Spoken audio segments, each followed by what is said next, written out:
Welcome to Healthcare Champions. I'm Shelley Sanders, and today we are talking all about the ears, nose, and throat. And I can't think of a better person to talk to about it than Dr. Scott Powell with Florida ENT and Allergy. Welcome to the show. Thanks for having me. It's such a nice, refreshing thing to talk to you about the ears, nose, and throat because we live in Florida where I don't think I know anyone that doesn't have allergies or suffer from them at least one time a year. And that is all year, That is all year, really and truly.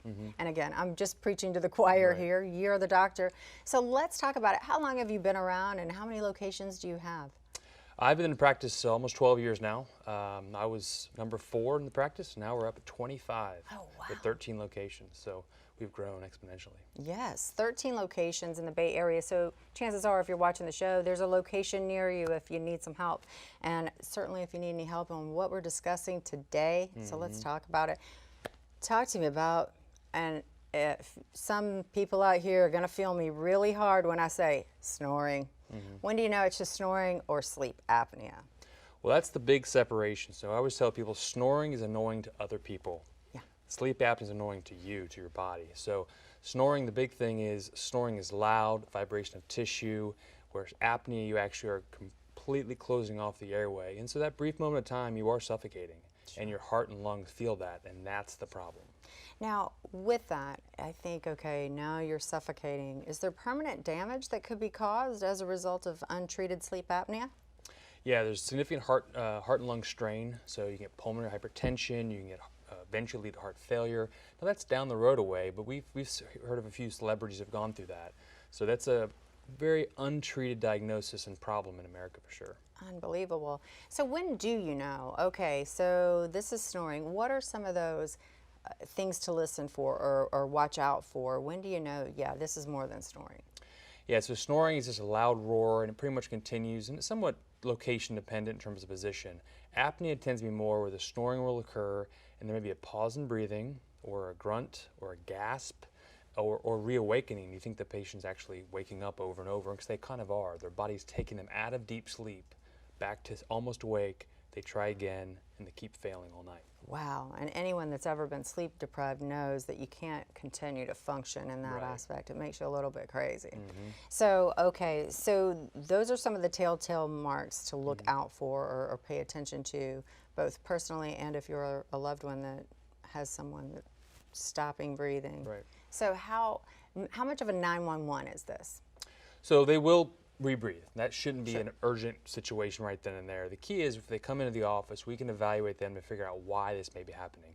So there's certain blockages that can happen in the nose, in the throat, in the tongue, for example, that can really cause this problem. And if we can isolate those things in the office, then we can really steer them towards just a snoring remedy or maybe they have sleep apnea.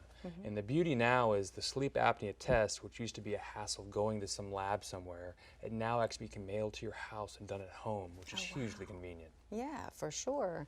So, okay, it sounds to me, if I'm understanding you correctly, there's different types of sleep apnea then. So there's some that maybe have a physical ailment versus another?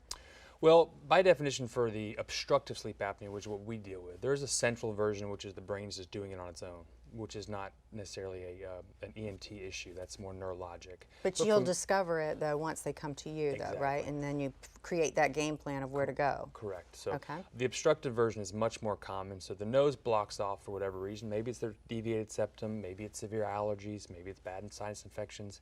So that stops working. They start mouth breathing and the snoring begins.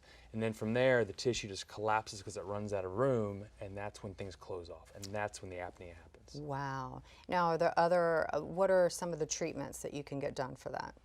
So by and large, the gold standard is the CPAP or the machine that people talk about. So there's a lot of varieties there when we help set that up if need be. But from a surgical standpoint, if we can find specific obstructions, there can be some surgical remedies. And some of the newer things, which are really cutting edge that we're doing, whether it be oral appliances or even more importantly now, there's actually a nerve stimulator to the tongue to allow it to stop falling back in our airway when we breathe. And that's really, really impressive. Unbelievable. So many strides that we're making in medicine. It really is fascinating.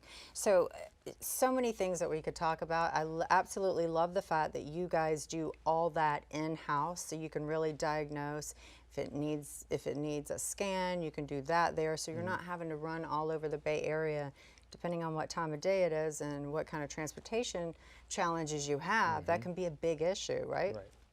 So the key with us is we don't want patients to have to go all over, like you mentioned, the county for tests and exams. Sure. So once they get their home sleep study, for example, and they come back, we can pretty much come up with a plan right then of what they will need going forward, and that's a wide variety from there. Love it, and I'm sure you just hit a hot button for a lot of people, and they're probably wondering, how do we get in touch with you, Dr. Powell? So why don't you tell them? Probably the easiest way is our website, so it's floridaentandallergy.com, and from there they can see our locations, our procedures, and call the phone number for an appointment. Beautiful.